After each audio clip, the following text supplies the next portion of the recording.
Abicim siz ya bu çocukların daha soyut kavram dedim oturmamış ki bu çocuklar. Geçmesi ne buradan dönmesi sizin bunların dünyasını da değiştirirsiniz 2 dakikada ya. Çocuk dedim, din bitti cin mi başladı dedim ne oldu dedim ya. Din anlatmaya cinden başlanır mı dedim Allah dedim nasıl bir de söyle yapsın ya. Ne oldu? Kime saldırdım ben? Ha. Evet. Tamam. Ona doğru başlayacağız. Onda da Allah rahmet eylesin filan. Biz neyi bekliyoruz başkan? Yok. Siz yapabilirsiniz. Evet. Siz ne yapıyorsunuz? Şimdi kabahati sana attım. Bana mı geldi top şimdi? Ha, tamam. Abi suçu gelin etmişler kimse almamış. Bu böyledir bu iş biliyorsunuz yani. Allı pullu gelin etmişler yine kimse almamış yani. Bismillahirrahmanirrahim. Elhamdülillahi Rabbil alemin ve la akıbeti lil muttakin. Vessalatu vesselamu ala Resulina Muhammedin ve ala alihi ve sahbihi ecma'ine ila yevmiddin. Hz. Musa'nın ettiği dua biliyorsunuz bu. Taha suresinde geçen Rabbim dilimdeki düğümleri çöz ki muhataplarıma anlatabileceklerimi Firavun'a giderken söylüyor. Oradan zaten katilmiş, cinayet zanlısı olarak uzaklaştırılmış. Geri dön bakalım şimdi oraya git. Firavun azdı ama ona da kavliyle ilgili konuş diye söylüyor. Oraya giderken ettiği duadır. Ben itiraf edeyim. Uzun seneler pazarlama yaptım. Pazarlamaya giderken çok kullanıyordum bu duayı. Her müşteriye girmeden önce böyle dua etmeyi kendime adet edinmiştim. Faydalı oldu olmadı ayrı mevzu ama çok rahatlatıyordu yani. O biraz daha konuşmayı sağlıklı hale getiriyordu. Şimdi geçen hafta anlatırken Hicr suresini 69. ayet, 70. ayete kadar geldik. 71, 72 vesaire. Bir anlayış farkından bahsetmiştik, yöneliş farkından bahsetmiştik, yanlış okumadan bahsetmiştik hatırlarsınız. Geçen hafta biraz onun üzerine bina etmiştik konuyu. Homoseksüelliğin yaşantı haline getirilme yani zorbalık üzerinden bunu normalleştirme çabasının bir toplumun helakına sebep olmasını anlatmaya gayret etmiştik. Anlayıştaki hata diye algılamamızın sebebi şu: erkeğe ya da kadına, erkek ya da kadın bakabilir. Ama bir erkek gördüğü objeyi farklı amaçla yorumlayan da bir günah ya da sevap ya da iyilik ya da kötülük planlayabilir. Yani halbuki aynı karaktere bakıyorlardır. Bu bakış açısı çok önemlidir. Şimdi bir kıza veya bir erkeğe annenin bakışı nasıldır? Yavrudur. Yavrusu olarak bakar. Normali konuşuyoruz. Babanın bakışı öyledir yani. Yavrusudur onun. Öyle konuşuyoruz. Ama bir kıza herhangi onu tanımayan, yeni tanımak isteyen bir erkeğin bakışı farklıdır. Onu kardeş göreceğim diye bakmaz yani tanımadığı bir kızı. Ya da kızın erkeğe bakışı da tanımadıkları açısından öyledir. Ve sonuçta da hani böyle bir anlayış ve bakış farkı oluşur. Şimdi bakışımızı terbiye etmemiz istenir bizden. Zihinlerimizi terbiye etmemiz istenir bizden. Sözlerimizi terbiye etmemiz istenir bizden. Eylemlerimizi terbiye etmemiz istenir bizden. Ama bu terbiye ederken terbiyecimizi kabul etmemiz de istenir ilk başta. Burayı ıskalamamak gerekir. Demin kayıtta olmayan off the record bölümde mantık dersinin efendime söyleyeyim öneminden bahsetmeye çalışıyorum. Şimdi mantığı yanlış kurduğunuz zaman yani halk tabiriyle gömleğin ilk düğmesini yanlış iliklediğiniz zaman sizin şık olma şansınız, üzerinize onu yaklaştırma şansınız olmaz. Absürt olur. Orada bir eski tabirle yine sakillik olur yani. Orada beğenilmeyen bir durum oluşur. Şimdi bizim Allah, kainat, Allah, kul, kainat, diğer yaratılmışlar ilişkilerini anlamamız için en başa dönmemiz gerekir. En baş, Yaradan Rabbin adıyla oku emridir. Yani Rab esması terbiye eden mutlak otorite demektir. Her şeyi okumamız istenir. Niye her şey diyoruz? Çünkü ikra emri gelip önüne arkasına herhangi bir obje gösterilmeyince, bir hedef gösterilmeyince her şeyi eklemeniz gerekir oraya. Yani telefonu tut, burada belirli bir adres var.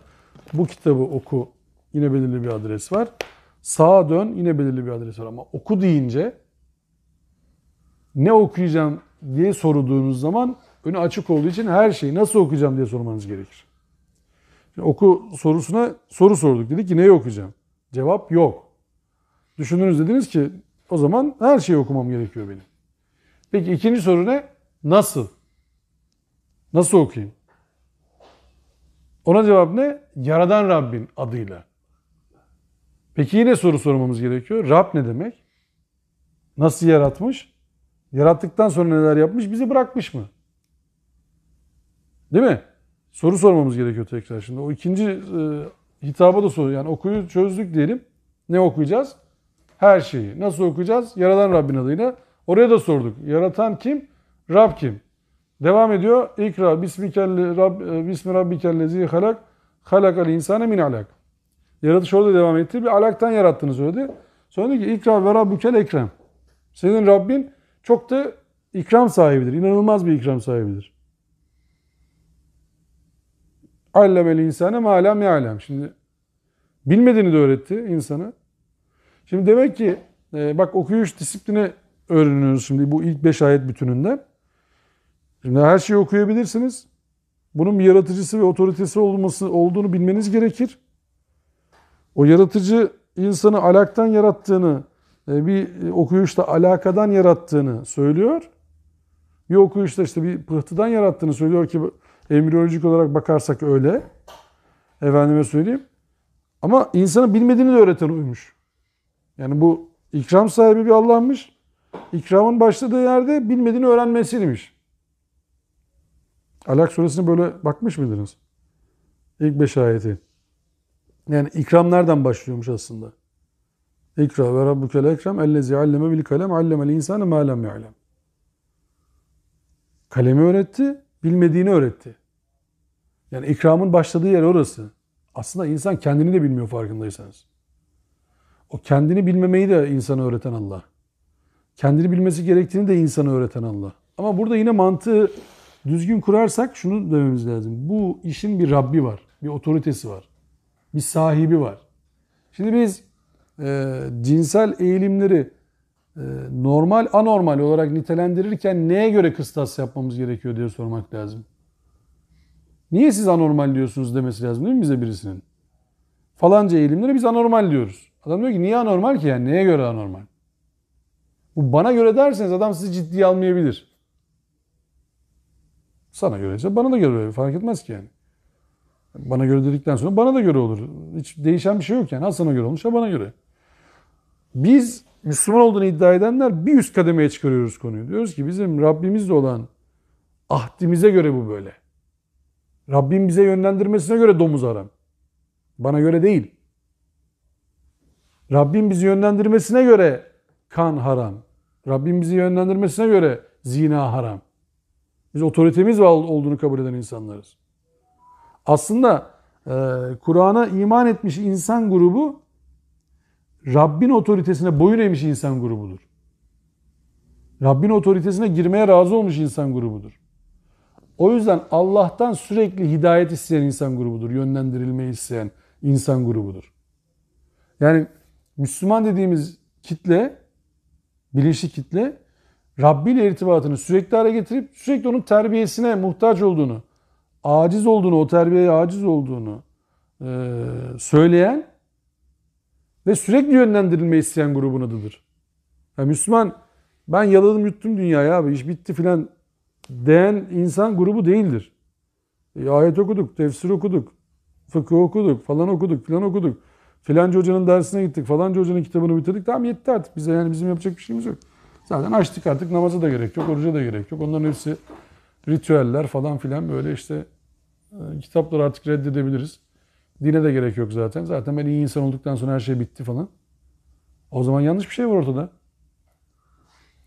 Şimdi Kur'an bir işi bitirdiğin zaman tekrar başka bir iş yönel ve rağbetin sürekli Rabbine olsun diyecek. Sen diyeceksin ki okuduğum ilimler beni artık Allahsızlığa getirdi. Allah'a gerek yok. Ya kesin bir yaratıcı vardır da o bana karışmıyor zaten. Ben de artık bütün kitapları bitirdiğime göre artık kitaplarla da işim kalmadı. Ne oldu şimdi? Bir yerde bir yanlış var. Şimdi anlayış farkı, geçen haftadan beri üzerinde durmaya çalıştığımız o iş o. Anlayış farkı. Yani siz bakıyorsunuz o Lut halkı, Lut kavminin, Lut peygamberin kavmi bir gruba cinsel eğilimleriyle zorbalık yapıyorlar. Ve o grupta olanların, o köy halkının, şehir halkının hepsinin o zorbalığın içerisinde aktif olmasını istiyorlar. Ona birisi ya durun yanlış yapıyorsunuz derse ya ne karışıyorsun sen bize? Biz seni uyarmamış mıydık? Nerede o? Yok ya. Biz seni el alemin işine karışmaman konusunda uyarmamış mıydık? 70. ayet. Hazreti Lut diyor ki yapmayın ya. Sakın ha misafirlerime dokunmayın ya. Beni rezil etmeyin. Diyorlar ki sen ne karışıyorsun ki bizim işimize? Şimdi bakış açısı ne oldu? Hazreti Lut diyor ki bu yanlış bir iş. Allah benim burada tebliğ etmemi söylüyor. Doğruya yönlendirmem gerekiyor. Müdahale ediyor. Onlar da diyorlar ki senin bakış açın yanlış aslında. Sen niye bize müdahale ediyorsun ki? Biz seni uyardık. Şimdi otorite olarak Allah'ı kabul edenin uyarması gerekir değil mi? Yanlış yapıyorsunuz kardeşim. Ne haliniz varsa görün diyemezsin. Yanlış yapıyorsun. Bu işin sonu kötü. Diye uyarasın zaten diye oradasın. Hazreti Lut uyarıyor. Onlar diyor ki ya biz seni uyarmadık mı ya? Hazreti Lut ne yapacak peki? Geri adım mı atacak? Hayır diyor ki ya bak kızlar var burada. Ya illa amacınız şeyse, cinsellikse kızlara doğru yönelin. Buradaki kızlarım tabiri şey değildir. Bunu geçen hafta söylemiştik. Yani benim kızlarım var burada 5-10 tane kızım var falan değil. Yani onun iman dairesi içerisinde, yaşantı dairesi içerisinde, işte kavmi içerisinde olan kızlar. Yani kızlara yönelin kardeşim. Niye erkeklere yöneliyorsunuz? Söylevi bu. İşte benim kızlarım yani. İlla yöneleceksiniz. Çünkü bu adamlar hani sadece erkeklere yönelen tipler değil. Kızlara da yöneliyorlar. Başka ayetlerden onu anlıyoruz. Kadınları bırakıp da erkeklere mi yöneliyorsunuz? Ayeti var başka surede. Kadınları bırakıp erkeklere yöneliyorsunuz. Yani kadınlara da bu adamların meyli var. Kadınlarla ilişkiye girebiliyorlar. Ama erkeklere meyletmişler. Erkeklere meyli artık yasallaştırmaya çalışıyorlar. Baskı kurarak herkes onu kabul etsin istiyorlar. Ve ilk oraya gelene de hemen musallat olmaya çalışıyorlar. Yabancı işte elçiler gelmiş. Diyorlar ki tamam yeni ağımıza düştü 2 kişi daha. Onları da hemen çekelim tuzağımıza ya da işte isteklerimizi onları da kurban edelim. Şimdi bu teklifi duyunca yani işte kızlarım tabii illa bu işi yapacaksınız teklifini duyunca meleklerin şöyle dediği le'amruk yani ömrüne bereket. Le'amruk iyi ömürlenmişsin ya da işte çevirince ay sen 1000 yaşa. Yani biz Türkçe'ye biraz daha çevirsek onu. İnnehum lefî sekretihim ya'mehun. Onlar sarhoşluklarından dolayı, şehvet sarhoşluğundan dolayı debelenip duruyorlar. Ne dediğinin farkında değiller bunlar. İşte bu sarhoş eden şeylerin tamamı haramdır. Burada şey ayırmazsınız. Azı çoğu ayırmazsınız. Yani azı çoğu burada olmaz. Yani mesela az alkol alsak, az bilmem şunu alsak, bunu alsak falan demezsiniz burada. Çünkü bu aklı perdeleyen her şey bu kısma girer. Siz neyin bağımlısıysanız orada durmanız lazım bak. Neyin bağımlısıysanız. Bu bağımlılık başlı başına bir derttir. Teknoloji bağımlılığı öyledir, yalan bağımlılığı öyledir. Alkol bağımlılığı öyledir, şehvet bağımlılığı öyledir. O zaman hocam bu şimdi şehvet sarhoşluğuyla Evet. diyor ya burada Evet. mesela. O zaman bu şeyi de yani dedin ya her şeyin sarhoşluğu. Tabii. Hani namaza yaklaşmama mevzusu. Tabii. Her Kendinizi şeyin bilinceye sarhoşluğu kadar. yani. Tabii. İlla içkili olmak Hayır canım, ne gerekmiyor. demek var? Aklın başka yerde olmayacak yani. O demek. Sen şimdi Söylediğin gibi- şöyle bir namaz kılan bir tip gördünüz mü siz? Duydunuz mu hiç? Televizyon sesini açarak namaz kılıyor. Evet, Televizyon sesini açıyor. Takip ettiği bir şey var orada. Maç açık oturup dizi fark etmez anladın mı? Ama namazı da bırakmak istemiyor. Televizyon sesini de açıyor. Elhamdülillahi Rabbil Alemin gol be filan Allah'ın rahmanına filan veya işte ya. Olur. Olur şimdi. Oradan da çıkamıyor, oradan da çıkamıyor anladın mı? Hem kekim dursun hem karnım doysun modeli. Olmuyor işte bu yani. Şimdi Allah'la ya şöyle işte bu namaz ya da Kur'an okuma işinde bazen böyle tefekkür yapmamız gerekiyor. Şimdi hiç kimseyi kastederek bu soruyu sormayacağım. Öyle bir şey algılamayın söylediğimden. Böyle sabah namazından öğlen namazına ya da sabah namazını çok uzatırsak konuyu yatsıya olur da o biraz daha zor olur. Sabah namazından böyle öğlen namazına kadar okuduğu sureleri, namazda okuduğu sureleri kaç kişi biliyordur acaba? Mesela ikindi namazında otursa adam dese ki ben sabah namazında şu sureleri okudum. öğlen namazında şu sureleri okudum. Birinci rekat, ikinci rekat, üçüncü rekat, falan rekat, filan rekat önemli değil. Şunları okudum. İkindi de bunları okumayayım bari. Şunları okuyayım. Hatta Allah'a ben öğlen namazında şöyle demişti bana Allah. Sabah namazında bunu demişti Allah falan. Kaç kişi muhasebe yapıyordur sizce böyle? Şimdi bizim namaz, tırnak içerisinde söyleyeceğim, kalitemiz biraz böyle. Kıldık mı kıldık. Zamm-ı Sure okuduk mu okuduk. Fatiha okuduk mu okuduk. Tehiyyat, rükû, secde, kıyam. Parmağı kaldırdık mı? Tamam. Üzerinizden borç düştü mü? Düştü. Kayıtlarda kılındı. Çıkacak mı? Çıktı. Tamam, geçmiş olsun abi. Allah kabul etsin. Peki namazın hakikaten öyle bir misyonu var mı yani? Yani Allah bizden onu mu istiyor? Dur bakalım. Ha, bugün öğleni kılmış, ikindi kılmış. Tamam geç. Ne diyecek bize Allah? Yoksa namazın asli görevi olan Kur'an'a göre hani kötülüklerden alıkoyması mı? Namaz fuhşiyattan alıkoyar. Kötülükten alıkoyar mı namazın amacı? Yoksa borç defterinde çizgi çizdirmek mi yani? Çeteli attırmak mı? Çeteli bir çizik daha. Akşamı kıldı, ikindiyi kıldı, çıt. Ne değiştirdi sende? Şimdi bu insanlar yaşantılarıyla bir şey değiştirmişler bak. Kötülükleri onları sarıp sarmalamış ve bu insanları kötüye yönlendirmiş bize göre. Peki bize göre niye diyoruz? Tekrar başa dönüyoruz. Biz diyoruz ki bizim otoritemize göre bu yanlış. Allah insanı kadına meyilli, kadını da insana meyilli yarattı. Aman erkeğe meyilli yarattı. Erkeği kadına, kadını erkeğe meyilli yarattı. Şimdi insan deyince hani kadın insan değilmiş gibi garip bir mantık çıkabilir orada. Kadın erkeğe, erkek kadına meyilli yaratıldı. Tamam. Şimdi erkek erkeğe meyil ederse, kadın kadına meyil ederse ne olacağını soruyoruz. Peki Allah Resulü zamanında sizce, zıp çıktı bir soru sorayım. Erkeğe meyleden erkek var mıydı Allah Resulü zamanında? Mekke'de ya da Medine'de? Cevap var. Yani siyer okumalarında görürsünüz bunu. Var. Peki bu adamlar taşlanmışlar mı? Ne olmuş yani? Hayır, bir şey olmamış. Günahlarıyla yaşamışlar. Çünkü siz onu başkasına dayatmadığınız müddetçe günahın sizinle alakalıdır. Zinada 4 şahit neden istenir sizce? 4 şahit. Çünkü genele yayılmamış. Alenen olmamış. Alenen yapıp da siz bunu millete ilan ederseniz ve bunu normalleştirirseniz toplumun ahlak yapısını bozuyorsunuz. 4 tane şahit.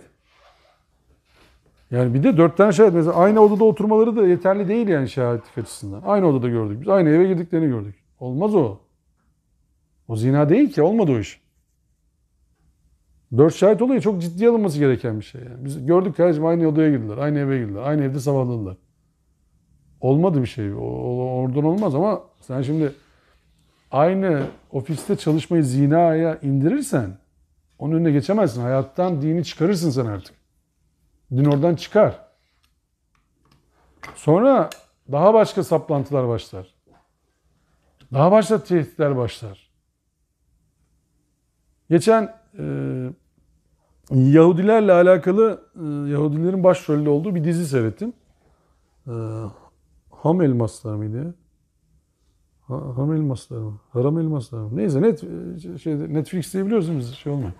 Netflix'te bir dizi yani. Yanılmıyorsam Ham elmaslar. Ben ilk defa Yahudilerin hayatının bu kadar içinden anlatıldığı bir dizi seyrettim. Amerika'da bir gettoları var onların. Elmas ticaretiyle uğraştıkları bir alan var. Ve Yahudi cemaatinin takip ettiği bir bölge. Elmas ticaretini dünyada onlar yürütüyorlar. İşte zaten Afrika'nın bütün sömürüsü birçok ülkenin elinde. Yahudiler de o cemaatlerden bir tanesi.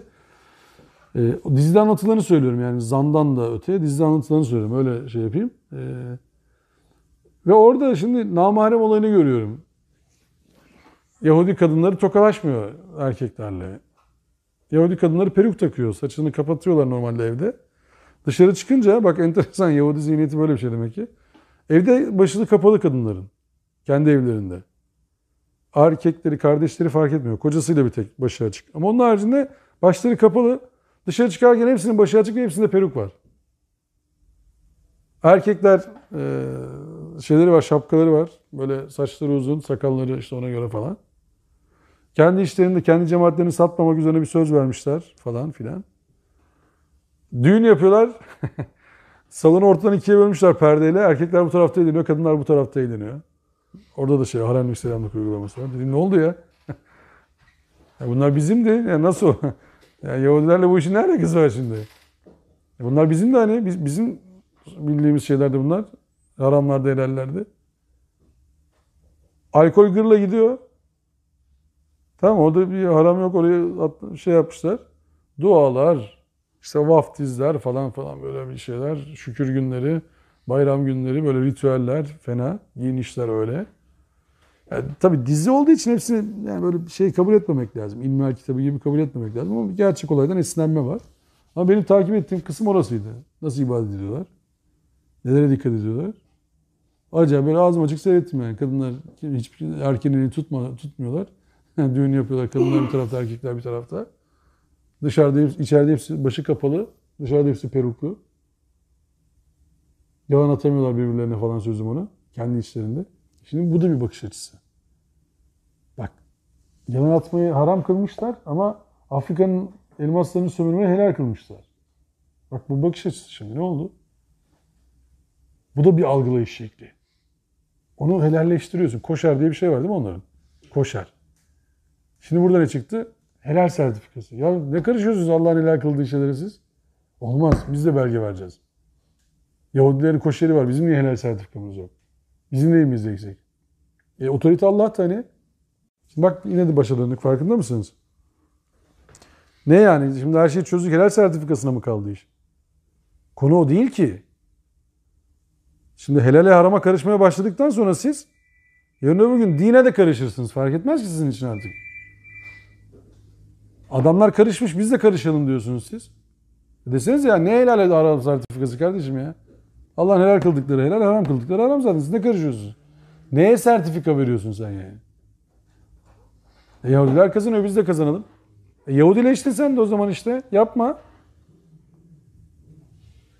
Şimdi Hazreti Lut'un kavminin başına gelenleri sadece çok affedersiniz cinsel eğilim üzerinden okuyunca konu bak şeyinden amacından çıkıyor bence. Bir grup şehvetine düşkün insan var ve o şehvetine düşkünlüklerinden dolayı Allah orayı komple indiriyor. Yani helak ediyor. Ama öz ne oradaki? Öz. Şehvetin verdiği bir şey var, sarhoşluk var. Bizi şehvete düşen sarhoşluklar ne diye sormak lazım bugün. Bizi neler şehvete düşürüyor şu anda? Ve o şehvet, neyin şehveti bizi sarhoş hale getiriyor? Yani bir futbol takımının mı? Siyasetin mi? Makamın mı? Kabilenin mi? Arkadaş grubunun mu? Tırnak içerisinde sözümüzün mü? Anlatabiliyor muyum? Karizmamızın mı? Çocuğumuzun mu? Neyin şehveti? Şehvet illa cinsel dürtü manası söylemiyorum. Aklınızı başınızdan alacak. Bütün aklı melikelerinizi yerinden edecek. Ve sizi dayanılmaz bir hırsla oraya saldırmanızı sağlayacak. Şehvetli bir maç seyredeceksiniz. Şehvetli bir siyasi tarafınız olacak. Şehvetli bir cemaatinizi savunacaksınız. Ya burada artık sizi akıldan uzaklaştıracak orası, anlatabiliyor muyum? Aklınızı elinizden alacak. Ve onu herkese dayatacaksın. Siz de böyle inanın ya. Ne karışıyorsun sen bize? Siz de böyle inanın. Diyorsun ki ya kardeşim bir dakika ya burada yanlış var ya. Ya kardeşim diyor sana karışma demedik mi? Sen sesini çıkartma ya. Yapmıyorsan yapma, çekil kenara. Şimdi bu biraz daha böyle anlaşılır hale gidecek çok fanatik tipler, tamam mı bu? Fanatiği olmuş. Bağımlısı olmuş. Bak dürtüleri onları tehlikeli hale getirmiş. Dürtünün kendisi salt tehlike değilken dürtüler insanı yönettiği zaman ne oluyor anlamaya çalışıyoruz Lut kavminde. Dürtüler insanı ve toplumu yönetmeye kalkarsa ne oluyor? İşte geçen haftaki adımınız zorbalıktı. Dedi ki zorbalığa döndü burada bu iş. Şimdi dürtünün diğer insanların yaşam hakkını dahi sizin zorbalıkla ele geçirmeye yönlendirmesi sizi ve toplumunuzu bela olarak size yetiyor demek. Ve Allah orada bir yaşam hakkının olmayacağını söylüyor. Oranın helak olacağını söylüyor. Hatta buna iyi niyetli gözükenler de dahil. Lut'un karısı mesela. Öyle bir talebi yok. Ama kavmini önemsiyor. Diyor ki ya ben bunlarla kalacağım. Hazreti Lut diyor ki ya burası sabah çıkmayacak işte. Sabah burası gidecek olsun diyor. Ben burada kalacağım. Tercih yaptı. Tercih yaptı. Şimdi insan ayetini okuduğumuz zaman Kur'an'da 3 gruba ayrılıyor insan. Kötüler, pasifiler, aktifiler. Kur'an 3 gruba ayırıyor. İyi kötü üzerinden okumuyor. Fatır suresinde, Furkan suresinde bunlar böyle arka arkaya anlatılır. Şimdi niye pasifi diyor, aktifi diyor? Çünkü bir grup var kötülüğü görüyor ama sesini çıkartmıyor. Bir grup var zaten kötü. Bir grubun iyilik potansiyeli çok fazla ama sesini çıkartmıyor, harekete geçmiyor. Şimdi bak aktifi burada Hazreti Lut ve etrafındakiler. Hazreti Lut'la oradan köyden çıkanlar. Aktifi. Pasifi ne? Ya olsun kardeşlerimiz bunlar bizim ya. Helak olacaksak da beraber olalım diyenler. Halbuki onlar o işte orada yaygınlaşmasından da razı değiller. Aman bırakın diyor ya. Gençler hayatını yaşasın belki. Ama kötülük yayılıyor. Şimdi o zaman şafaka ararken onları dehşetli sayha kıskıvrak yakaladı. 73. ayet. Ve oranın altın üstüne getirdik. O coğrafyanın üzerine püskürtü halinde akkor balçıktan taşlar yağdırdık. Olabilir mi? Olmuş. Geçmiş olsun. Ve orada peki kötülük bitti mi? Tekrar soruyu soralım şimdi. Hazreti Nuh dua etmişti ya. Allah'ım bir tane bile kafiri bırakma. Nuh kıssasını okurken gördük değil mi? Allah'ım bir tane bile kafir bırakma. Hazreti Lut bu duayı etmemiş olsa dahi üzerlerine balçık yağdırıldı çamurdan. İşte taşlaşmış. Bitti mi peki? Çok affedersiniz homoseksüellik. Hayır bitmedi. Allah bize ne anlatmak istiyor şimdi burada o zaman? Bugüne ne diyor? Eğer o şehvetli dürtü bir tarafta olsaydı onun üzerine zaten Allah çamuru yağdırmıştı ve iş bitmişti. İş bitmedi. İş bitmedi. O zaman ne anlatılıyor bize? Buraya ne söylüyor Allah? Bize ne söylüyor bu kıssada? Yani şu şekilde okuyabiliriz mantık gereği. Bir mantık okuması yaparsak. Demek ki Allah balçık da yağdırsa dürtü bitmiyormuş. Allah oranın altını üstüne de getirse dürtü bitmiyormuş. Çünkü dürtü devam ediyor. Bir okuma böyle yapılabilir. Değil mi? Bir okuma da şöyle yapılabilir. Allah orayı bitirince bu dürtünün biteceğini söylemiyor ki.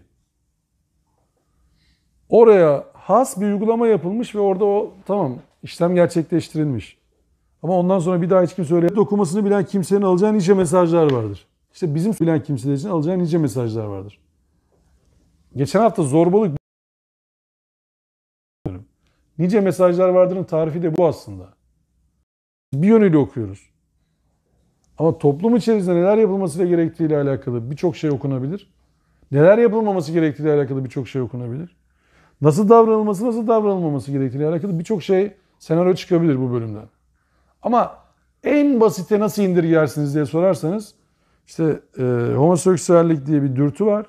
Allah onun belasını versin. Bak günahı da günah keçisi yaptık farkındaysanız bir tane şimdi. Günah keçisi yaptık. Şehveti çektik. Şehvetin dürtü haline gelmesini çektik. Dürtünün insan zihnini esir almasını çektik. O dürtünün insan zihnini esir almasını alıp toplum üzerinde baskı kurmasını çektik. Hayatlar üzerinde zorbalığı çektik. Bak hepsini perdeledik farkında mısınız konuşurken? Ve tartışma işlerini üzerinden alıyoruz hep. Homoseksüellik var mıdır yok mudur? İyi midir kötü müdür? Kendini homoseksüel hissedenler Allah'ın laneti üzerine midir değil midir falan. Konu o mu şimdi burada? Bu değil. Nice mesajlar vardı. O zaman tek mesajlardı. Dipnot düşerdi Allah burada. Öyle olması gerekmez miydi? İşte hakikat size geldi. Homoseksüellik çok kötü bir şeydir. Homoseksüel olmayın. Yoksa sizin de başınıza taş yağar. Değil konu. Şimdi bu insanın yöneteceği bir durum demek ki. Sizde böyle bir potansiyel olabilir. Etrafınızda böyle birisi olabilir. Bunlarla mücadele esnasında ne yapacaksınız? Ya herkes böyle yokmuş gibi konuşuyor bazen de etrafında olabilir insanın. Bu şey değil ki. Bizde olmaz. Nasıl olmaz ya? Olanların birçoğu da öyle diyor zaten. Bizde olmaz. Oluyor. Olabilir. İlla olsun değil ama olabilir yani.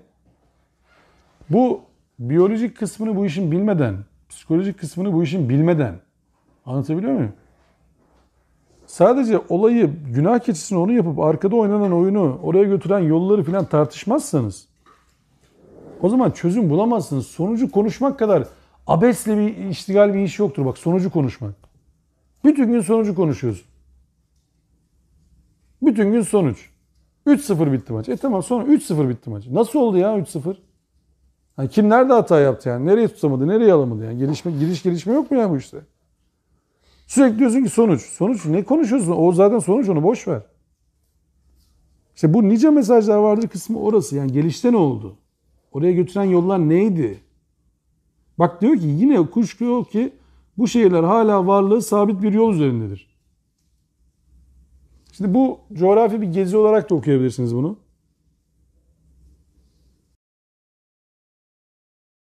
Abi bu neresi? Burası ya, Ölüdeniz. Tam da yakınındayım. Vay be, vay be. Demek burada yaşıyorlardı bunlar. Vay anasını ya. Buraya Allah belasını verdi. Amsterdam falan var. Orayla alakası yok. Kur'an'da yazmıyor çünkü orası. Tayland var. Bütün gün fuhuş sektörü falan. O bizle alakalı değil. Allah oraya yazmıyor. O mu yani şimdi konuşulacak olan? Rusya falan, bayi gezileri falan, öyle bir şeyler oluyor Türkiye'de. Onlarla Kur'an'la alakası yok. Kur'an onları ilgilendirmiyor abi. Kur'an, Ölüdeniz var. İşte denizlerin ayrıldığı Cebeli Tarık Boğazı var. Neydi o? Kaptan Kusto mu? Kaptan Kusto abi bulmuş. Falan Müslüman olmuş falan. O konuşmuştuk biliyorsunuz onları. Şehir efsanesi. Kusto'yu kiliseden cenazesini kaldırırken Müslüman olduğunu unuttular mı acaba? Öyle bir şey olmuş olabilir mi ya? Adamı kiliseden kaldırmışlar cenazeyi. Adam bayağı kilisesinde ayininde bir Hristiyan olarak ölmüş gitmiş. Onu papaz olmuş olabilir mi? Ulan bu adam Müslümandı, biz bunu yanlış yerden kaldırıyoruz demiş olabilir mi acaba? Yani bizim konunun üzerinde böyle çok tepinmenin bazen bir faydası olmuyor bize. Çünkü asıl gündemi kaptırıyoruz. Cambaza bak cambaza oluyor iş. Cambaza baktırıyorlar, ceplerimizi boşaltıyorlar. Zihnimizi boşaltıyorlar. Buradan tabii ki şu çıkmaz değil mi? Yani çok tırnak içerisinde homoseksüellik o kadar da kötü bir şey değildir falan. Bu konuşmanın gündemi o değil. Ama oradaki tek kötülük homoseksüellik değil. Bir yaşam şekli haline gelmesi, dürtülerin insanı esir alması, bir de bunun toplumda zorbalık haline getirilmesi. Sonra da bunun artık vahşete dönüşmesi, yani dehşete dönüşmesi. Toplumda diğer insanlara canlılık hakkı tanımayacak hale gelmesi. Herkesi kendine benzetme çabası. Şimdi bu demin konuşuyorduk ya, yine bu kayıttan önceki bölümde psikolojiler, sosyolojiler, efendime söyleyeyim insan tahlilleri. Sosyolojik tahlilini bunun yapmazsan, şimdi o şehirler duruyor diyor hala. Sabit bir yol üzerindedir diyoruz. Tamam, bu şehirler hala duruyor. Şehire gidiyorsun, antik kente gittiğinde lan burada ne olmuş diye mi bakılır? Mermer de ne kaliteliymiş abi ya falan. Helal olsun ya, ne mermer kullanmışlar abi. Bu diye bakılır. Mesela gidiyorsun Mısır piramitlerine. Selfie çektirmekten başka bir eylem yapar mı insan genelde Mısır piramitlerinde? Günümüz insanı. Selfie çektiriyoruz. Evet, çok güzel abi. Bir de şuradan çektirelim. Gün batımı falan, gün açımı. Bir de geyiği yapıyorlar. Abi şurada var ya bir kapı var. Oradan bir giriyormuşsun. Bir daha girenler dönememiş geriye. Falan. Ya nasıl üretilmiş bu? Piramitler niye üretilmiş? O tarihiyle alakalı bir şey. Ne olmuş ya? Niye bu insan? Piramit mesela Peru'da, Guatemala'da, Bosna Hersek'te, Mısır'da piramit var desem ne dersiniz bana? En büyük piramitlerden bir tanesi Peru tarafında. Venezuela tarafında. En büyük piramitlerden bir tanesi. Bu Mayaların yaptığı piramitlerin, tapınakların en büyüklerinden bir tanesi. Ben hasbelkader Meksika'dakini görme şansım oldu. Bosna'da da ama piramit var. Hem de 3 tane. Bir de beyaz piramit. Daha hala kazısı devam ediyor. Bu piramitin olayı ne ki acaba yani? Hadi Mısır'da yaptılar, anladık. Hadi Mısır'dan Bosna'ya geldiler, hadi onu da anladık. Ya Peru ile ne alakası var bu piramitin yani? Niye yaptınız abi siz bunu yani? Ne zorunuz var? Diye sormayalım mı? Gidip resim çektirmekten başka bir şey yapmamız gerekmiyor mu piramitleri? Şimdi Göbekli Tepe var değil mi? Göbekli Tepe'de arkeologlar gidiyorlar, kazı yapıyorlar, araştırma yapıyorlar. Taşlar çıkıyor ortaya falan filan, şudur budur. Demeyeceğim mi abi? Ya siz niye böyle bir şeyler... Hangi teknolojiyle diktiniz abicim siz bu taşları buraya? Yaptınız da. Size diyorlar ki bir tane tapınak... Tamam, onu anladım da siz... Ben soruyorum, sen o taşı nasıl o hale getirdin? Tapınak yaptın, tamam, olabilir. O bir tarafı o işin çünkü. O şey de olabilir mesela. Futbol müsabakasının karesi de olabilir. Biz ona tapınak diyoruz. Belki başka kazı da yok ya tam da öyle değilmiş konu da diyebilir adam. Bilmiyoruz biz onu. Ben en azından bilmiyorum. Farz edelim ki tapınak kabul. Da o taşı sen o hale nasıl getirdin? Şimdi senin elinde nasıl bir teknoloji var ki o hale geldi? Yani o şekli şemali sen nereden buldun? Nasıl yaptın? O piramitleri nasıl yaptın hala bir sürü fanteziler yapılır biliyorsun işte. Kum doldurdular, oradan çektiler, buradan tuttular, buradan bıraktılar falan filan. Kur'an'da diyor ki sizden çok daha ileri memleketler vardı zaten. Kavimler geldi diyor. Kur'an'a göre bu sürpriz değil. Bize göre sürpriz. Bize göre en üstün ya. Bir tuşla oraya arıyoruz, bir tuşla burayı tutuyoruz falan filan bir şeyler. O adamların yaptıklarına bakıyorsun az bir şeyler yapmamışlar bunlar. Şimdi biz nice ibretler kısmını biraz ıskalıyoruz. Şimdi diyor ki 77. ayet tekrar kuşkusuz bütün bunlarda iman sahiplerine alacağı nice ibretler vardır. Ya bizim bu Kur'an okumalarında çokça belki başınızı şişirdiğim konu bu. Bize ne diyor sorusu. Sürekli o soruyu sormaya çalışıyorum bak. Kur'an bize ne diyor? Tamam o dönemde bu ayet var. Anladım. Allah Resulüne de söylendi. Onu da anladım. Ama bugün bize ne diyor bu ayet? Bize ne söylüyor? En doğrusunu ben anlıyorum diye bir iddiam yok. Ama bize bir şey söylediğinden eminim. Bizim ders almamızı istiyor. Bizim ibret almamızı istiyor. Bizim buradan okunacak bir mana çıkartmamızı istiyor. Bunu üretmemizi, bunu hayatımıza almamızı istiyor. Çünkü ve inkâne eshabul eyketi lizalimin. Bunlar da zalimlerdi diyor. Eyke halkı. Eyke halkı zalimlerdendi. Peki okuduk ayeti. Çok güzel. Allah kabul etsin. Eyke hangi peygamberin halkı? Bilen? Soruyorum. A şıkkı, B şıkkı, C şıkkı. D. Hazreti Şuayb. Şuayb peygamberin gönderildiği kavmin adı Eyke. Birbirine girmiş yeşil ağaçların bulunduğu bölge. Vadinin adı. Yani Eyke ve Medyen birbirine çok yakınmış tarihte. Orası da çok zalim. Ne zalimlikleri var bu adamların peki? Ne zulüm yapmışlar? Kur'an'da mesela helak edilmiş kavimlerin zulümleri hakkında, yaptıkları hataları hakkında bir inceleme yapması gerekmez mi Müslümanların? Ne yapmışlar bunlar da bu hale geldiler arkadaşlar? Yani bunlar en kolayı şu değil mi abi? Eyke'nin Allah belasını versin. Vermiş. Medyen'in Allah belasını versin. Vermiş. Firavun'un Allah belasını versin. Onu da vermiş. Falanın Allah belasını versin. Onu da vermiş. Tamam da niye vermiş ya? Ya biz de aynısını yapıyorsak? Hani Bayraktar Hoca şey diyor ya, Cuma suresinde kitap yüklü eşekler tabirini veren Yahudiler için Allah Kur'an'ın elinde olup da okumayan Müslümanlara aferin mi diyecek diyor. Ona kitap yüklü eşekler diyecek diyor. Size de aferin mi diyecek diyor. Yani. Elinde Kur'an var. Kur'an'la hiç alakan yok ama diyorsun ki biz Kur'an'a iman ettik. Şimdi düşünün sorgulama sahnesini. Gel bakalım geldim evet. Kur'an'a iman ettim mi? Ettim evet. Aferin geç. Bu mu yani şimdi konu? Allah'a iman ettim mi? Ettim. Tamam o zaman sen de geç. Peygambere o da tamam. Geç. Ahirete o da tamam. Geç. Olur. Böyle mi şimdi konu? Allah Resulü bunu demeyi bilmiyor muydu yani? Neye uğraştılar bu kadar o zaman ya? Madem böyle bir tezgah var. İman ettim deyip hatta Kur'an diyor ki siz iman ettim deyip kurtulacağınızı mı zannediyorsunuz? Ben şimdi eksagere ediyorum da Allah diyor ki siz iman ettim deyip kurtulacağınızı mı zannediyorsunuz? Soru aslında çok net. Bırak onu Ali İmran suresinde var değil mi? Ey iman edenler iman edin. Nasıl ya? Ya eyyühellezine amenu aminu. Hayda. Ne oldu şimdi? İmanınız sizinle kötü şeyler yaptırıyor. O başka bir boyut ama diyor ki iman edenler iman edin. O zaman sen iman ettiğini söylüyorsun ama yanlış yere iman ediyorsun belki de. İmanını gözden geçir. Oradaki iman esasları vardır biliyorsunuz o ayette. İmanın kaçtı bizdeki? 6 mıydı? 6,5'tan 7 mi ne oluyor? 6, 7 Hayrın ve şerrin Allah'tan olur değil mi filan? Şimdi orada iman esasları yazıyor ama ey iman edenler iman edin ayetinde. Yazıyor. O bazı şeyler unutulmuş orada. Ya da biz eklemişiz. Hangisini tercih edersen şimdi. Mantık dediğin öyle çalışıyor ya. Allah unuttu ya da biz ekledik. İkisinden biri var.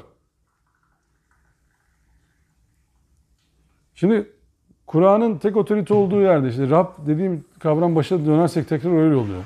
Allah'ın tek otorite olduğu yerde Allah'ın otoritesini kabul edersen başka ekleme yapamazsın arkadaşım. Olmaz o iş. Şimdi Allah katında din İslam'dır değil mi? Evet. Şüphe yok. Kitap Kur'an mıdır? Şüphe yok. Peygamber de peygamberdir, tamam mı? Peki peygamberin görevi nedir? Tebliğdir değil mi? وَمَا اَرْسَلْنَا اِلَّا شَاهِدًا وَمُبَشِّرًا وَنَذِيرًا. Şahidan ve mübeşşiran ve nezira. Şahit, müjdeleyici ve uyarıcı. Gönderilme sebebin bu. Allah Resulüne. Sen kimseye hidayet veremezsin diyor mu Allah? Hiç kimseye hidayet veremezsin diyor değil mi? O diyor ki zaten benim yapacağım bir şey olsa ilk önce kendime yapardım yani. İyilik olsa o suredeki Ahkaf suresi değil mi? 9. ayette ben türedi bir peygamber değilim. Değil mi? Ben size de bana da ne yapılacağını bilmiyorum diyor. En'am suresi 50. ayette de. Yani ben size de bana da ne yapılacağını bilmiyorum ki. İşte peygamberin özeti bu yani. Peygamber Allah'tan vahyedilene uyar. Başka biz Kur'an var, sünnet var, icma var, kıyas-ı fukaha var. Var Allah var. Sen diyorsun ki Kur'an'da ben çözmedim. Allah Resulüne gideceğim. Onda da çözmedim, icma yapacağım. Onda da kıyas-ı fukahaya gideceğim. Kur'an diyor ki bu kitabı eksiksiz. Nasıl yapacağız? Şimdi otorite kimi kabul etmiş olduk biz? Zor soru oldu. He? Şimdi Allah zalimliklerinden dolayı 79. ayette diyor ki bundan dolayı biz onlara yaptıklarının acısını tattırdık. Bu iki toplumun bir ortak özelliği varmış arkadaşlar. İşte adı geçen bu iki toplumda dünyevi refah açısından çok önde olduğu ayağın açık ortadaydı. Yedikleri yerinde, yemedikleri yanında yani. Adamların öyle aç bilaç durumları yok. Çok iyi durumdalar. Lut'un kavmi de, Eyke halkı da çok iyi durumdalar. Bir de Hicr halkı var. İşte Suriye'de ismini veren Hicr halkı. Hicr, akıl, engel, yasak, himaye, korunan şey anlamlarında kullanılıyormuş Arapçada. Korunaklı yani hücre. Aslında bize en yakın tarifi orası. Hücre, korunaklı. Yani bayağı iyi bir yer. Engellenmiş, yasaklanmış, men edilmiş yani dışarıdan. Yani izole edilmiş bir yer. Ama onlar da elçileri yalanladılar. Yani yaşadıkları yer kayalıkların içerisinde bir yer. Yani böyle dışarıdan çok saldırıya müsait bir yer değil. Çok zelzeleye falan müsait de bir yer değil baktığın zaman. Ama yine helak olmuşlar. Zira onlara ayetlerimizi iletmiştik. Onlar da o ayetlerden ısrarla yüz çevirmişlerdi. Neye güveniyorlardı? Güya onlar dağları oyarak kendilerine güvenli evler inşa ediyorlardı. Şimdi Alak suresine atıf yapmamızın nedeni biraz o bu akşamki. Allah'ı otorite kabul ediyorsanız, yaratan Rabbin adıyla her şeyi okumak istiyorsanız, her şeyin terbiyecisi ve yaratıcısı bir Rabbe inanıyorsanız, yarattığını bırakmayan, yarattığını hala otoritesiyle terbiye eden, ona yönlendirmeyi en sağlıklı yapacak olan bir Rabbe inanıyorsanız, ona rağmen plan yapmamanız gerektiğini anlatıyor ayet. Allah'tan kaçılmaz, Allah'a kaçılır diye bir motto var ya. Allah'a rağmen plan yapamazsınız, olmaz. Allah öyle demiş ama biz şimdi efendim şey yapalım. Hatta şerif science olabilir tabii de. Hani Titanic için ne demişler? Unsinkable. Allah bile batıramaz değil mi? Unsinkable. Adı böyle.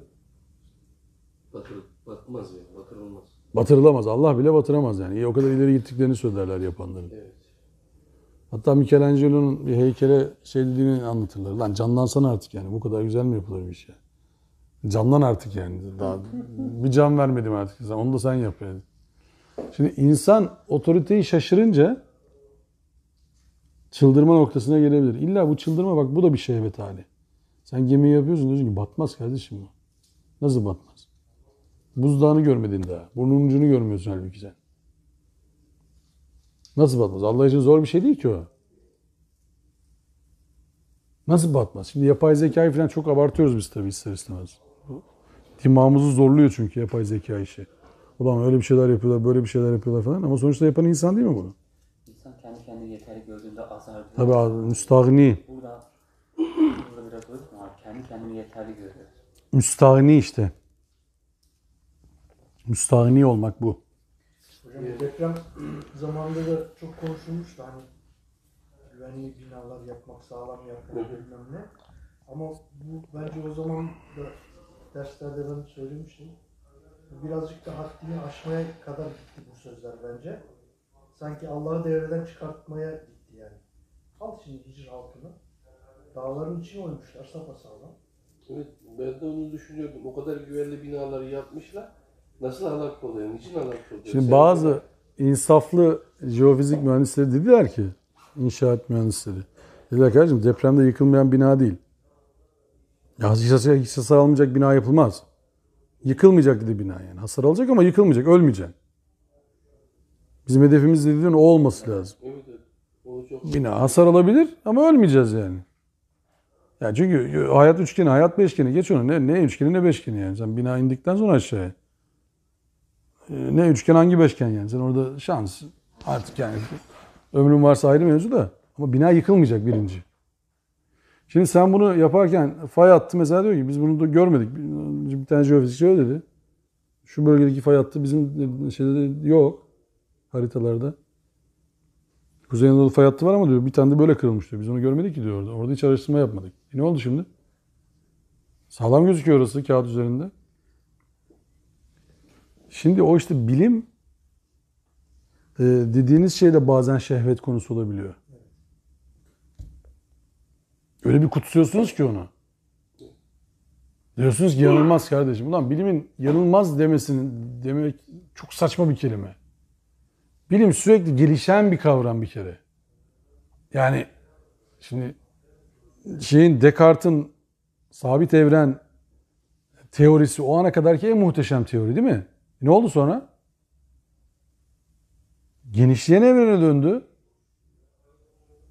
Zamanın izafiyeti teorisi çıktı değil mi? Sonra kuantum çıktı. Ne oldu şimdi? Bunların hepsini çöpe mi atalım? Değişmez ne demek? Değişmenin kralı olmuş. Kralı olmuş değişmenin. Hala da değişiyor. Bilimi niye siz o zaman böyle mit haline, din haline getiriyorsunuz? Bu din şehveti oldu şimdi. Hani bilim şehvetiyle din şehveti aynı yerde oluştu. Şimdi ne değişti? Örtüyü çekince aynı değil mi bu? Bunun üzerine bilim deyince daha mı günahsız oluyor bu kesin inançlı? Eric Hoffer'ın bir kitabı var. Okuma şansınız olursa okuyun bak. Kesin inançlılar diye. Fanatizm diye ben bir çalışma yapmıştım bir ara. Evet, evet. İnanılmaz bir bela. Kesin inançlılar. Kesin inançlılar. Tabii inanılmaz bir kitap Eric Hoffer'ın. Bir de Albert Toscana'nın şeyi vardı. Fanatizm diye bir kitabı. Onu okumuştum mesela. İnanılmaz bir bela yani. Kesin ya bizimki garanti yani. Hiç şansınız yok. Kesin. Bizim söylediğimiz doğru. Siz doğru söyleme ihtimaliniz yok. Kesin. Belki öyle değil. Sakin ya. Ne bize hayatı kahrediyorsun ki? Yani 3 gün sonra utanacağın kelimeyi söylüyorsun şimdi. Aramızda kalsın. Kazandık. Ne oldu kazanmadın? Aramızda da kalmadı. Bir de açığa çıktı. Ne oldu şimdi? Ne oldu yani şimdi? Bu kadar abartmayın hayatı ya.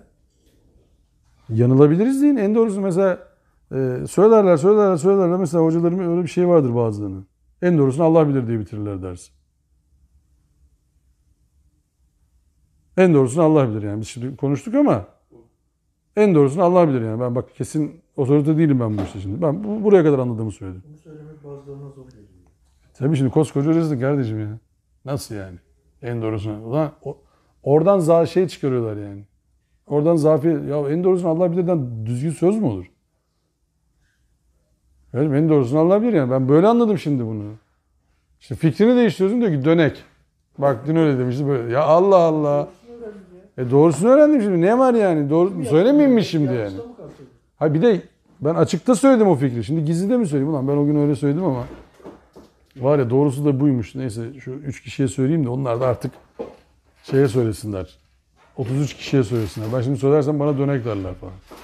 Ne derlerse desinler abi. Doğruyu buldum diyorsun ya.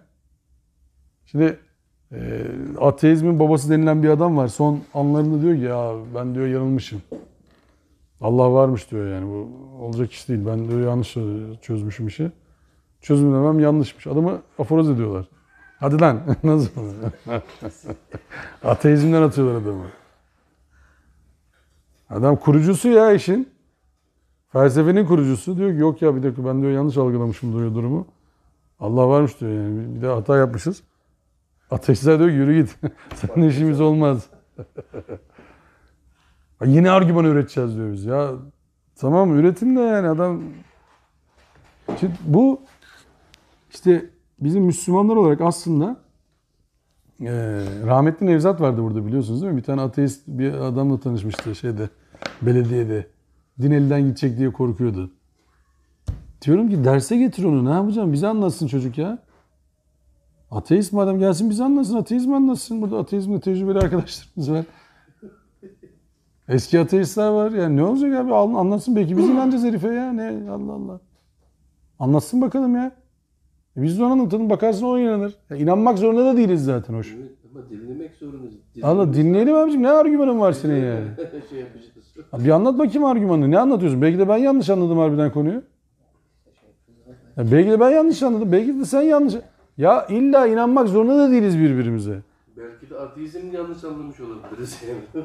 Belki de diyorum ya sana, inanmak zorunda da değiliz yani. İlla bir şey konuştuk diye. Sen beni ikna etmek zorunda değilsin. Ama dinleyelim ben seni. Konuş kardeşim ya. Ne oluyor yani? Hakaret etmeden konuşalım işte. Mesela bir Ermeni bir dostum vardı benim. Ezan okunurken şeyi kapatıyordu. Radyoyu kapatıyordu tamam mı? Alışkanlık edinmiş yani. Adam esnaf adam hiç zoru yok yani. Kapatıyordu radyoyu. Sonra bir iki gün böyle Hristiyanlık, Müslümanlık falan konuştuk biz onunla. Birkaç saat böyle şey yaptık. Manzara yaptık. Dedim nasıl hakaret ya? Niye hakaret? Ne diyorsunuz dedi işte la ilahe illallah diyorsunuz değil mi dedi. Evet. Ne demek o dedi? Allah'tan başka ilah yok. Olur mu öyle şey dedi işte. Aslında bu dedi bize hep dedi hakaret dedi yani. Bizim dedi üç din inanışımız var biliyorsun dedi sen yani. Dedim doğrudur abi sana göre de öyle bize göre dedim böyle yani. Siz de yani üçten bire inanıyorsunuz birden üçe de biz dedim tek inanış var yani. Tek inanç var. Hazreti İsa dedim biz peygamber olarak bakıyoruz. Hazreti İsa dedik şu yok yok. İsa dememi istiyor anladın mı? Hazreti İsa deyince insana düşürüyorum ben çünkü. Hazreti İsa deyince insana döndürüyorum ben. Diyor ki, sen insan olarak söylüyorsun değil mi diyor onu. Öyle diyorum zaten. Nasıl diyor öyle ya? Yapma diyor gözünü seveyim. Böyle 2-3 saat konuştuk adamla. 2-3 sefer. Ya Hristiyan olacaktı ya Müslüman olacaktım falan öyle bir şey gitti geldi hiçbir şey olmadı. Hristiyan'a devam etti. Biz Müslüman kaldık. Ama konuştuk ne oldu yani birbirimizi öldürmedik ya. Çok da iyi bir abimdir yani. Hala görüşürüz denk gelirsek. Ticaretimize devam ettik. Ne oldu bir şey olmadı ya. Ateist bir arkadaşım vardı. Kendini ateist olarak tanımıyordu. Anlatıyordum ona. Sen diyordu bende antrenman yapıyorsun. Ben zayıf ateistim. Sana yeterince cevap veremiyorum diyordu. Diyorum sen kendini ateist zannediyorsun. Ateist değilsin ki sen yani. Ateistlikle ne alakan var diyorum senin yani. Senin inanışın, ateist inanışı değil yani. Çünkü kötü karaktere de sahip değilsin bir kere sen. Allah'ı yanlış tanımışsın. Çünkü cevap veremiyor söylediklerine. Mantık var. Cevap veremiyor. Diyor ki sen benimle antrenman yapıyorsun diyor. Sen buldun diyor beni saf. Ya diyorum saflıkla alakası yok. Söyle inanma diyorum. Tamam ben de inanmayayım hadi. Ama konuşmaktan vazgeçmeyin abi. Şimdi bak buradaki baskı neydi? Ya işimize karışmaman konusunda seni uyarmamış mıydık? Ne oldu biz şimdi? Şimdi biz birisine böyle dediğimiz zaman ne oldu? Lut'a karşı çıkanların safına geçmiş olmadık mı? Ne kadar tehlikeli bir iş yapıyoruz. Farkında değiliz. Yani böyle bir konuyu çok öne çıkarttıkları zaman arkada kalanları bulmaya çalışıyorum ben çoğu zaman Kur'an okurken. Bir konuyu çok öne çıkarıyorlar ya. Orada ne mesajlar kaçıyor ona bakıyorum. Hakikat eder. Kehf suresini hatırlıyorsunuz burada konuştuk. Evet. Ya Allah ne sayıyla ilgileniyor ne süreyle ilgileniyor kardeşim ya. Ayet diyor ki onun süresinin sayısını Allah bilir diyor. Söylüyor mu? Evet. Buna rağmen hala biz kaç sene kaldı hesap yapıyoruz. Ya işte Allah bilir diyor kapatıyor konuyu. Siz kapatın diyor size ne ya? Evet. Polemik suresi, Kehf suresini öyle hatırlamak lazım. Polemik. İnsan polemiğe çok düşkündür. Öyle mi oldu, böyle mi oldu? Sağa mı döndüler, sola. Ya bunda ne uğraşıyorsun? Amaç bu mu şimdi? O insanlar mağaraya niye kapandı? O insanlar mağaradan çıkınca neler yaşadı? Ya bunların hepsi güme gitti ya. 8.'leri mi köpek, 9.'ları mı köpek? Köpeğin adı Kıtmir mi bilmem ne mi? Ya sana ne bunlardan? Kıtmir'in köpekle alakası yok ya. Kıtmir köpek oldu mu? Kıtmir yiyecek mi? Bir şey- Kıtmir hurmanın zarı ya. Ne köpeği, hiç alakası yok konuyla yani. Köpek ismi falan değil yani. Hurmanın ince zarı, böyle hurma çekirdeğini çıkarırsın ya. Üzerine böyle lifler kalır. Ona Kıtmir diyorlar. Onu köpek yaptılar. Köpeğe isim verdiler. Kendilerini de köpek yaptılar sonra. Ben Kıtmir'inin falan diye şiirler yazdılar. Oradan da hani şey... Öyle ama şiiri var abi. Ben Kıtmir'inin falan diye şiir yazdı. Kıtmir'in olayı diye. He. Şimdi ne oldu? Sen insandın. Ne gereği vardı ki öyle bir şey olmanın yani? Sen insandın. Ya, Bu tevazu değil ki. İnsandın sen. Kaybettin kendini. ya böyle hani 24 saat işte şey yapan Evet, evet. videolar var ya. Evet, evet. Böyle zikir adı altında. Ben He. duydum yani. Evet. Bu orada kalanların ismi artık doğru yanlış bilmiyorum.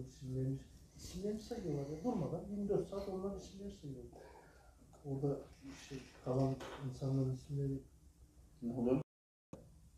onları anlarak Belalardan uzaklaşacak.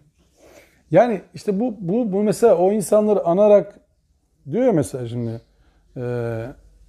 Allah'ın 99 esması vardır. Kim o esmaları ihya ederse, tamam mı? İlerler yani dinen. Şey o. Meali o diyelim. Çeviri o. Bu ne oldu? 99 tane esmayı ezberlersen iş bittiye döndü. Adam 99 esmayı ezberden söyledi mi kendini ihsa etmiş oluyor sayıyor, anladın mı? Allah'ın isimlerini ihsa. Konu o mu şimdi? İzmir'de bir dostum var benim. Çok samimi bir arkadaşım var. İzmir'de de Kur'an halkalı olarak bir program yapıyoruz. Mustafa Hoca ile falan gitmişiz. Esma'yı anlatıyoruz, tamam mı? Esma'nın yaşanmasını anlatıyoruz yani. Mustafa Hoca orada anlatıyor. O kardeşim de geldi, dedim ki böyle bir programımız var. Gel dedim şey yapalım. Seni dedim davet ediyorum, gel. Şimdi hoca da orada anlatıyor işte. Esma'yı şöyle anlamak lazım, böyle anlamak lazım. Hayatı almak lazım. Hayat tadı karşılığı var, şudur budur falan. Anlattı dedi. Ya çok etkilendim falan dedi. Cebinden bir kağıt çıkarttı. Ben de esmaları ezberlemeye çalışıyorum dedim yani. 99 esmayı. Dedim ulan şimdi ne anlattı bizim hoca yani? Nereye geldi konu yani? İnşallah doğru bir şey anlamıştır yani bu. Yani başından beri biz çünkü diyoruz ki hayata dahil olması lazım işin yani. Sadece ezber değil konu. O da diyor ki az kaldı diyor. 60'larda falanım diyor işte ezberliyorum. Tamam ezberle güzeller. Manalarını, bir hayata dokunuşunu. Ya bir şeyi konuşalım yani. O şimdi niye bu ders anlatıyoruz aslında? Dert o bak. Şu son 2-3 ayette toparlayayım, bitmeyeceğini biliyordum da neyse. Ama 84'e kadar geldik. Yine fena değil yani. Şey yapmayın. Güzel hocam. 14 sayı. 14 Kapatmayın yine. Devam et. Baya bir sayı saat geldik yani. Normalde bu kadar da ayet yapamıyorduk biliyorsunuz. Bu aralar hızlı gidiyoruz niyeyse. Güya onlar dağları oyarak kendilerine güvenli evler inşa ediyorlardı. Fakat sabahın ilk ışıklarıyla dehşetli sayha onları yakalayıverdi ve elde ettiklerinden hiçbir şey onların başından belayı savamadı. 84. ayet. Yani sizin yaptığınız planlar, programların hepsi şeye kurban oldu. Allah'ı yok saymanıza kurban oldu aslında. Bunu Türkçeleştirsek orası yani bu konu. Allah'ı yok saymak ne demek? Bir önceki surede işlemiştik hatırlarsınız. Kelimeyi değiştirmek. Allah'ın kelimelerini değiştirirseniz Allah'ı yok saymış olursunuz. Ne demek bu? Allah bir kural koydu, bir kelime koydu ortaya. Siz onu Allah'a rağmen değiştiriyorsunuz ve başınıza bir şey gelmeyeceğini zannediyorsunuz. Bak Allah'ı yok saymak böyle bir şeydir abiler. Kafir dediğiniz de budur. Hakikati bilir, üzerine örter. Ve başına bir şey gelmeyeceğini vehmeder. Bak kafir böyledir. Hakikati bilir. Onun öyle olmayacağını bilir. Rüşvet almanın haram olduğunu bilir. Ama rüşvet aldığı zaman başına bir şey gelmediğini gördüğü zaman devam eder. Onu yaygınlaştırmaya çalışır. Onu yaygınlaştırmaya çalışır. Sen de alsana der. Bir şey olmuyor bak bana. Sen de alsana abi, niye almıyorsun ya Allah? Memleketin kerizi biz miyiz yani? Bak falanca abi de aldı, ona da bir şey olmadı. Sen olmazsa Dünyalığını yaptı. Başkası alıyor abi zaten yani. Sen bak çoluğun çocuğun okula, devlet okuluna gidiyor. Onun çocuğu kolejlere gidiyor. Zaten onlar yarın öbür gün kolejde okudukları için daha fazla puanla üniversiteye girecekler. Senin çocuğun yine aç kalacak. Allah abi sen de koleje gönder. Allah rızası için hayırlı işler yapsın çocuk ileride. Süslemeyi de yapmak lazım. Başka türlü nasıl olacak? Sureti haktan göstermek lazım. Nasıl rüşveti nasıl aldıracaksın adama başka türlü? Adam onun iyi bir şey olduğuna inanması lazım. Yani bizim şu son ayeti okuyayım mı bir daha? Elde ettiklerinden hiçbir şey onların başından belayı savamadı. Yani Allah kararı verdi mi? Verdi. Geçmiş olsun. Evler, kasalar, güvenlik sistemleri, ordular, onlar, bunlar. Kaç saniye sürdü 6 Şubat'taki deprem? 45. 45 saniye. Hadi 1,5 dakika sürsün. Bir vurdu bir daha vurdu diyorlar çünkü yani. Bir vurdu bir daha vurdu. Ne yapacaksın abi? Evin ne kadar sağlam olursa olsun. Böyle yeni Gaziantep'te yakalanan bir arkadaşla konuştum. Fuardan sonra. Evi daha yeni ha, sıfır.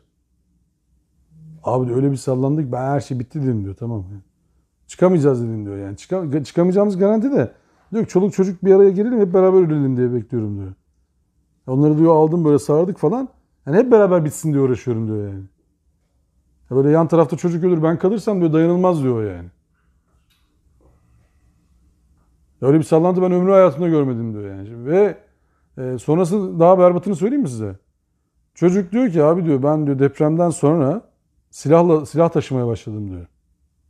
Dedim niye ya? Dedi ki bir daha deprem olursa enkaz altında kalırsak kurtarılmaya bekleyeceğim dedi sıkarım dedi kendime. Ben dedi çocuğumun orada öldüğünü göreceğim. Hanımın orada öldüğünü göreceğim. İnlediğini göreceğim. İnleye öldüğünü göreceğim. Sonra da beni kurtarmaları için bekleyeceğim. Beklemem abi dedi ben o dakikadan sonra.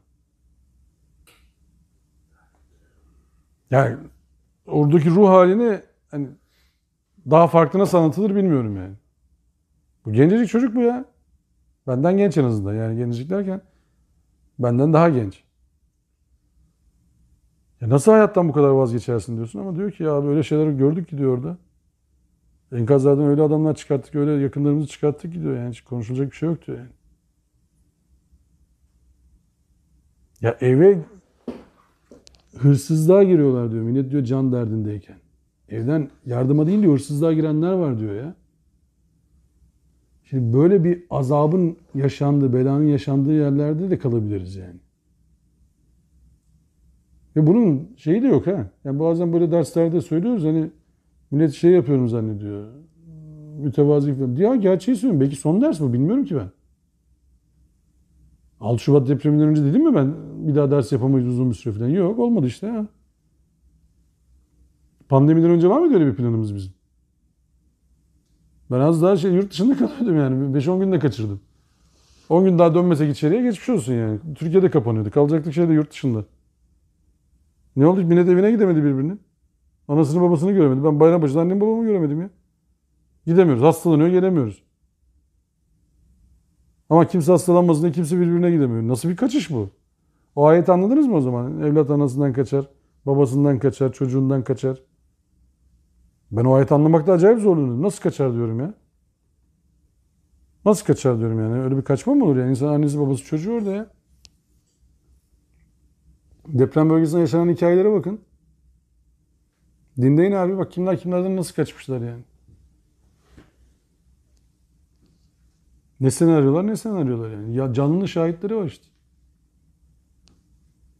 Evin kattan aşağı inenler, toprağın dibine gömülenler, bilmem neler. Bir sürü hikaye. Kim nereye kaçmıyor? Kapıyı gören atmış kendini dışarı. Panik anı. Kimse böyle plan program yapamaz. Üçgen, beşgen. Cık. Böyle bir numara yok. Bir de nerede yakalanacağın çok önemli yani. Sen sabaha kadar sağlam evin olsun. Nerede yakalanacağın çok önemli. O yüzden toplumdaki bireylerin değişmesi o Rahat suresi değil mi? 11. ayet. Bireyler değişmediği müddetçe toplum değişmez. Şimdi biz bunları konuşurken burada farkındaysanız birey olarak yer alıyoruz. Topluluk halindeyiz ama bireyiz. Önce bizden başlaması lazım değişimin. Değişim bizden başlamazsa toplum değişmez. Toplumun en küçük hücresi aile. Aileyi değiştirmemiz lazım. Gücümüz yetiyorsa. Yetmiyorsa kendimizi değiştirmemiz lazım. Arkadaş çevremizi iyiye döndürmemiz lazım. O akraba çevresine, mahalleye dönerse, o ilçeye dönerse, ile dönerse o zaman topluma yayılabilir. Çünkü iyilik de bulaşıcıdır. İyilik de bulaşıcıdır. Ama bu anlatılanlar hikaye değil, geçmiş kavimlerin masalları değil. Bugün de Allah'ın ayetlerini biz unutursak, Allah'ın ayetlerinin üzerine sünger çekip bir yaşam kurmaya kalkarsak bizim de sonumuz bu olacak. Seller. Allah'ın hangi ayetini değiştirmiş olabilir? Sen dere yatağına ev yapıyorsun ya. Yapılmaz hemşerim oraya ev. Niye yapıyorsun ki? Şimdi oradakilerin hepsi kötü mü selde ölenlerin? Hepsi üçkağıtçı adamlar. Değil. Ama Allah'ın ayetine rağmen yaşanmaz. Olmaz o iş. Dere yatağına ev yapamazsın. Van'da sel felaketi yaşanıyor diyor. Televizyonda seyrediyorum ben. Anlatıyor adam böyle hararetli. Su nasıl geliyor böyle? O masa kadar su akıyor. Evlerin yarısına kadar böyle camlara kadar su gelmiş falan. Kamera bir böyle döndü. Arkada su yok. Arka mahallede var ya su yok. Yani hiçbir şey yok. Çocuklar top oynuyordu. Hiçbir şey yok. Orası çünkü bayırda kalmış. Burası çukurda. Çukurdaki yer sel felaketini yaşıyor. Dağdan gelen o tarafa dönmüş. Çünkü o yolmuş belli. Bu tarafta çocuklar hiçbir şey yok. Ha, sel felaketi diyorsun. İki sokak arkadakinin haberi yok sel felaketinden. Onlar gelmişler oturmuşlar öyle bir şeye. Böyleden seyrediyorlar ne olduğunu ne bittiğini falan. Ya da bilerek buraya yapmadım. Yok işte yani ondan alakası yok yani. Sen arkadaşım buraya olmaz demen lazım anladın mı? Sen şimdi dere yatağına ev yapıyorsun bir de bodrum kat yapıyorsun. Ankara'daki görüntüleri gördünüz mü bu hafta yani yağmurla alakalı? Ya kod farkından dolayı ikinci, üçüncü katları patlattı ya. İkinci kat. Patlattı ya. Bu camı çerçeveyi aldı aşağı indi suya. İkinci kata yani bodrumda değil. Ama kod farkı var. Yani bu çatı burada zemindesin falan yani öyle. Sen şimdi oralara ev yaptığın zaman o su giderlerini yapmadığın zaman mazgalları temizlemediğin zaman Allah'ın ayetini değiştirmiş olmuyor musun sen şimdi? Allah'ın ayetine rağmen iş yapmış olmuyor musun? Sen nasıl yırtacaksın o işten? Allah'ın koyduğu bir kural var ve sen ona rağmen Müslümanız diye yırtacağını zannediyorsun öyle mi? Ya da inanmıyoruz diye yırtacağını zannediyorsun. Ben yani Allah'ın bizimle ne işi var? Zaten inanmıyoruz biz. Mu zannediyorsun. Öyle bir şey mi bu yani? Değil. Yani bu okuduğumuz ayetlerde benim anladığım o. Ama en doğrusunu yine Allah bilir. Hiç öyle en doğrusunu ben anlıyorum demiyorum. Ama hakikati gölgeleyen tefsirlere, hakikati gölgeleyen açıklamalara çok itibar etmemek lazım. Çünkü ana mesajı kaçırıyoruz. Ekiye kavmiyle alakalı pasaj bitti mi yoksa?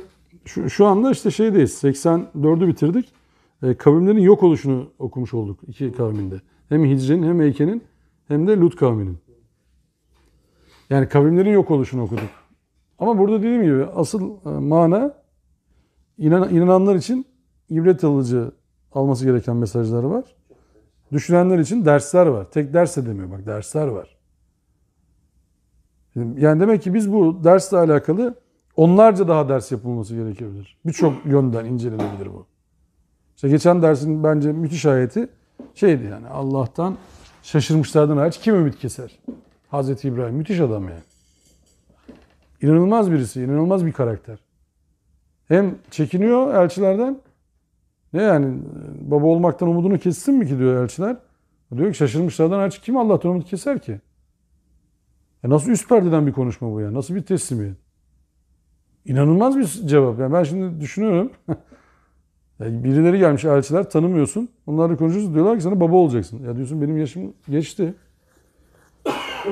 Adamlardan korkuyorsun halbuki elçilerden. Çünkü yemiyorlar bir şey. Yemeğe el uzatmıyorlar. Ya diyorlar siz normal birisi değilsiniz. Biz sizden korktuk artık yani. Bu ne? Diyorlar ki bizim asıl sana bir mucize vermek için geldik. Ne olacak? Baba olacaksın. Ya nasıl olacak? Ben kaç yaşındayım yani? Benim karım kaç?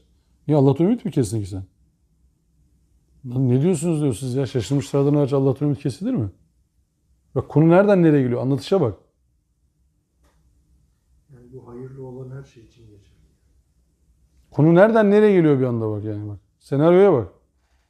Yani böyle filmleştirsen bunu Yani şuradaki diyaloğa bak yani. Geçen sahneye bak. Ne diyorsunuz diyor siz ya? Şaşırmışlardan aç Allah'tan kim ümit keser ki? Sonra nasıl devam ediyor? Asıl diyor siz gerçek sebebinizi söyleseniz de niye geldiniz siz? Ya benim baba olmam için siz buraya gelmezsiniz. Direkt amacınız bu olmaz yani. Sizin daha büyük bir iş için gelmiş olmanız lazım. Ya ferasete bak adamdaki yani. Olacak iş değil. Mesela zil takıp oynaması lazım değil mi? Baba olacağız filan. Duam kabul olur. Şu. Konu o değil yani. Asıl gündem bu değil diyor belli. Ya Hazreti İbrahim inanılmaz bir karakter. Ya böyle okudukça hayran oluyorsun Hazreti İbrahim'e. Ama orada da şeyi ıskalamamak lazım işte. Hazreti İbrahim'e hayran olmamız mı isteniyor? Bizden. Yoksa olayları doğru okumayıp doğru tavır almamız mı isteniyor bizden?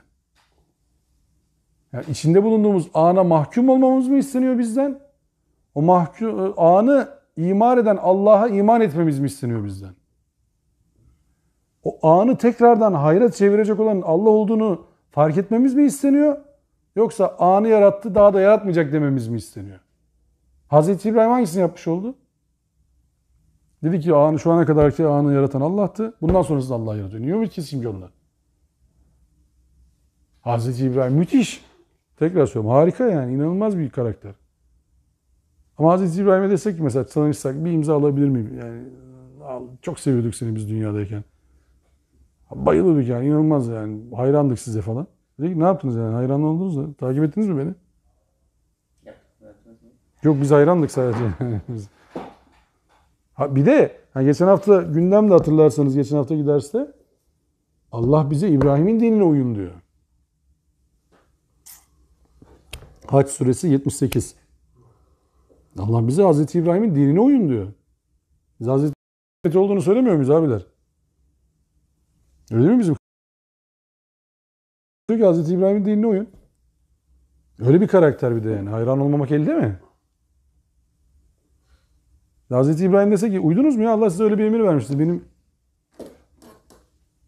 Benim yaptıklarımı tekrar ettiniz mi hakikaten? Allah'ın bir de emri var çünkü benimle alakalı yani. Benim yaptıklarımla alakalı. Peki Allah Resulü Allah'a ve bana uyun derken ne demek istiyor? Allah Resulü'nün tamamı için bu değil mi? Söyle. Allah'a inanıyorsanız Allah'a ve bana uyun. Ne demek o? Ben o emirlerin uygulayıcısıyım. O yüzden bana uyun. Bana uyun ki sizi doğru. Ama burada bak yine baş aktör Hazreti İbrahim oldu. Hazreti İbrahim'in dinine uyun. Atanız İbrahim'in dinine uyun. Atanız İbrahim çünkü olayları okuması müthişti. Çok dirayetli bakışı vardı. Çok hikmetli bir okuyuşu vardı. Bizden de o isteniyor. İşte o yüzden böyle sanki biraz arkeolojik kazı yapıyormuşuz gibi oluyor ama manayı açıp biraz daha büyütüyormuşuz gibi oluyor ama sabrınızı zorluyorum farkındayım bazen ama bu yani konu. Böyle zıp çıktı sorular sormamdaki maksat da o bazen. Yani acaba bir şey eksik anlıyor olabilir miyiz biz yani? En kolayı neydi? Biz bu ayeti okumamız herhalde 3 dakikayı geçmezdi. 70 ile 84. ayetin arasında okumamız. 3 dakikada herhalde toparlardık ayeti. Ama bize söylemek istediğini ıskalardık büyük ihtimal. Konu kavimlerin helak olması değil, onu ders almak. Niye anlatıyor Allah hikayeyi? Medyen'i niye anlatıyor? Lut kavmini niye anlatıyor? Niye olmuşlar onu bir düşünsenize. Bir ders var diyor burada. Şimdi şu ayetleri ıskalarsan 75 ile 77'yi nice mesajlar vardır, nice ibretler vardır. Burayı ıskalarsan bu konu güme gider abi. Yani bu bak ayet geliyor çünkü burada bak. İnne fî zâlike li âyâtin lil mütevessimin. İnne fî zâlike li âyâten lil mu'minin. Mütevessim ne demek? Mütevessim. Buradaki ayet o mütevessimin. Yani o okuma yapmayı bilenler için. İbret almayı bilenler için. İkincisi niye müminin diye geliyor? Allah'ın söylediğine iman ediyorsunuz siz. Yani ikisinin de alacağı farklı dersler var. Yani burada okuma yapın diyor Allah işte. Kur'an yorumlanamaz dedi ya abiler. Ne yapacağız şimdi mesela? Ne diyelim buna? Kur'an yorumlanamaz dediğiniz zaman nasıl bir yorum yapmış oldunuz? Yorumunuzun kralını yapmış oldunuz.